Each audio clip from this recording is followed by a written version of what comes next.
அன்பானவர்களே, அன்பு வணக்கங்கள். ஒரு அன்பர், குரு, என் மனதை ஒருநிலைப்படுத்த முடியவே இல்லையே, நான் என்ன செய்வது? நானும் பல்வேறு முயற்சிகளை எடுத்து பார்த்து விட்டேன்.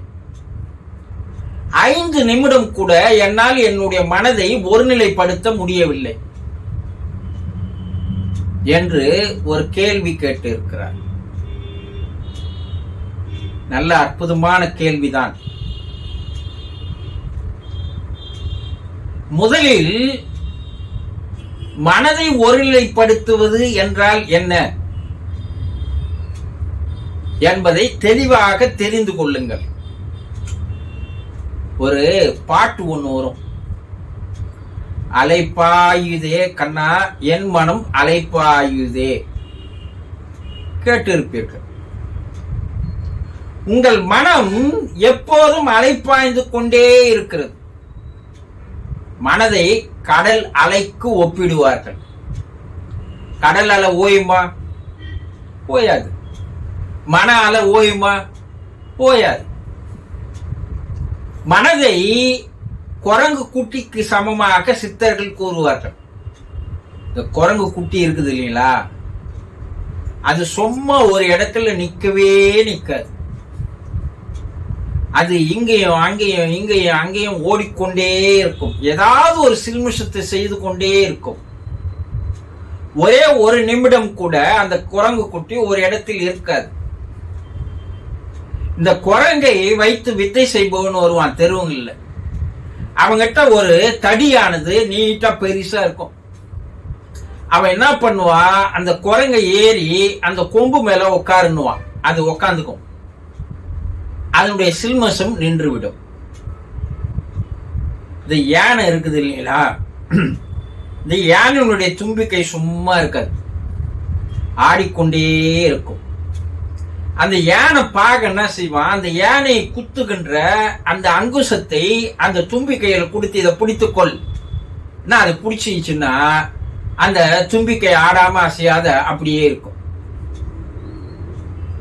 இந்த குரங்காட்டிக்கிட்டு இருக்கிற கோல் மாதிரி, யானை பார்க்கிட்டு இருக்கிற அங்குசம் மாதிரி, உங்களுக்கும் ஒரு பிடிப்பு இருந்தால் அந்த மனம் ஒரு நிலையாக நின்றுவிடும். அதுக்குதான் இவ்வளவு சொன்னது.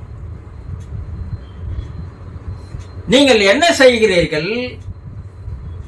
ஒரு எண்ணத்தை எண்ணுகிறீர்கள். அந்த எண்ணத்தை முழுமையாக அதை அறிந்து கொள்வதற்கு முன்னால், புரிந்து கொள்வதற்கு முன்னால் மறுபடியும் பின்னாலேயே ஒரு எண்ணம் வருது. இப்ப இந்த எண்ணம் அப்படியே நின்று போகுது. இந்த வந்த எண்ணத்தை மறுபடியும் அதை நீங்க புரிந்து கொள்ள முயற்சி செய்கிறீர்கள். அது உடனே அதற்கு பின்னால் ஒரு எண்ணம் வருகிறது.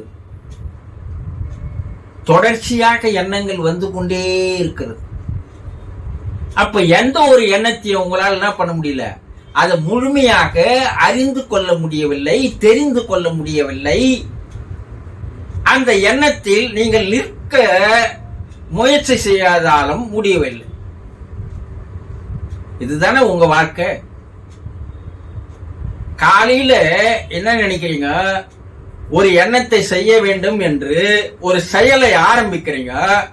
அதுக்குள்ளேயே வேற ஏதோ ஒரு போன் கால் வருது. இந்த செயலை அப்படியே நிறுத்தி விட்டு அந்த போன் கால்ல பேச ஆரம்பிச்சிடுறீங்க.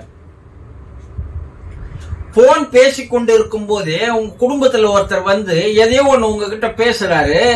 இந்த போன் கால் விஷயத்தை கூட உங்களால முழுமையா அறிந்து கொள்ள முடியவில்லை. அவர்களுக்கு போன் நிறுத்திட்டு அவங்களுக்கு பதில் தரீங்க. அதற்குள் வெளியே ஒருத்தர் கூப்பிடுறாரு, இதையே நிறுத்திடுறீங்க, வெளியே ஓடுறீங்க. ஏதாவது ஒரு செயலில் உங்களால் நிலையாக நிற்க முடிகிறதா? யோசனை செய்து பாருங்க. இல்ல.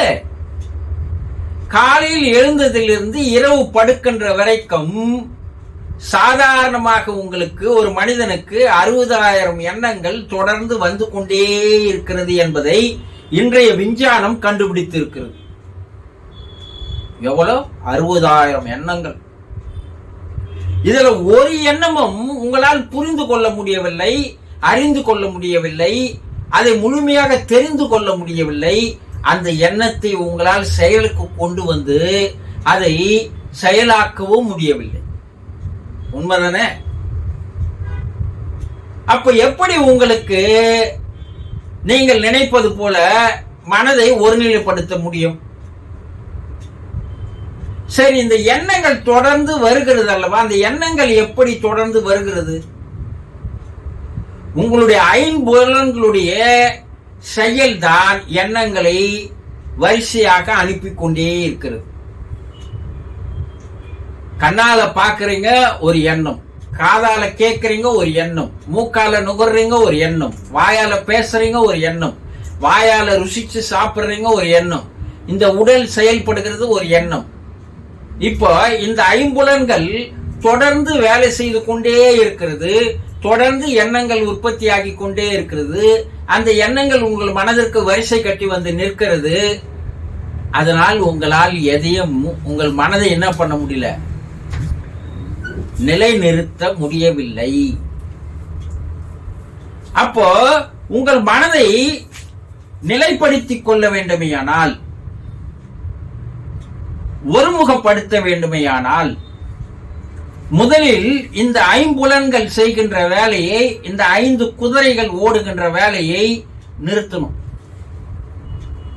இந்த ஒவ்வொரு குதிரைக்கும் கடிவாளம் ஒண்ணு போட்டிருப்பாங்க, பார்த்திருப்பீங்க. ஏன்னா இதனுடைய பார்வை பல வகையில் போச்சுன்னா அது நேராக ஓட முடியாது. இந்த பார்வையை மறைக்கிறதுக்காக இந்த கடிவாளத்தை போட்டு வைப்பார்கள். அது போல நீங்கள் என்ன செய்யணும்னா, உங்களுடைய ஐம்புலன்களுக்கு ஒரு கடிவாளத்தை நீங்கள் போடணும். அது அதிகமாக செயல்படாத வகையில் அதை முதலில் தடுத்து நிறுத்த வேண்டும். அது எப்படி ஆகும்? அண்ணா, எல்லா கலையும் கத்துக்கிறீங்க, ஒரு மியூசிக் கத்துக்கிறீங்க, ஒரு ஓவியம் கத்துக்கிறீங்க, ஒரு தற்காப்பு கலை கத்துக்கிறீங்க, இப்படி பல கலைகள் இருக்குது இல்லையா? ஒரு நாட்டிய கலை கத்துக்கிறீங்க, எல்லாத்துக்கும் பயிற்சி வகுப்புகள் இருக்குது இல்லையா? அதுக்கு ஒரு குரு இருக்கிறாங்க இல்லையா? டிரைவிங் கத்துக்கணும் கூட ஒரு குரு இருக்கணும். இப்ப அவர்களிடம் சென்று அந்த பயிற்சிக்குண்டான கலையை அவர்கள் உங்களுக்கு கற்றுத்தரும் போதுதான் அந்த பயிற்சியில் உங்களால் தேர்ச்சி பெற முடியும். அந்த பயிற்சி கத்துன்னு வந்தா போதாது, அந்த பயிற்சியை தொடர்ந்து செய்து வந்தாதான் அதில் நீங்க தேர்ச்சி பெற முடியும் இல்லையா?